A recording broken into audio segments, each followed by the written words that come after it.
What is really behind the LGBT movements? To understand this, we need to go back in time to before the 1970s, because in the beginning, the LGBT movement did not exist. There were no labels, no categories, no definitions. There were only homosexuals, often judged, discriminated against, and persecuted simply because they felt attraction toward the same sex. There was no talk of transgender people, fluid identities, or non-binary identities. The problem was the simple existence of those who were not heterosexual. In the 1950s and 60s, homosexuality was still punished in many countries with prison, forced psychiatric treatments, or complete social exclusion. And it was precisely in this oppressive climate that in 1969 in New York, the Stonewall riots broke out. The gay community rebelled against constant police violence for the first time. It was the spark that ignited the modern struggle for rights. In 1970, the first Pride March took place, not yet LGBT, but the gay liberation movement, the homosexual liberation movement. Over the years, the movement grew and expanded.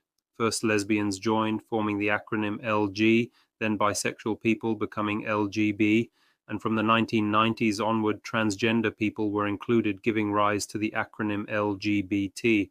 But this is exactly where the confusion begins. Many people no longer distinguish between biological identity, gender identity, and sexual orientation, even though they are three very different things.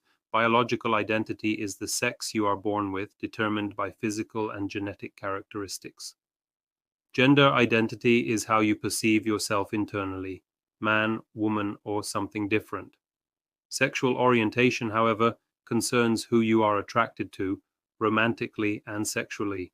Understanding these differences is essential, especially in today's society. We live in an overcrowded, fast, and homogenized world.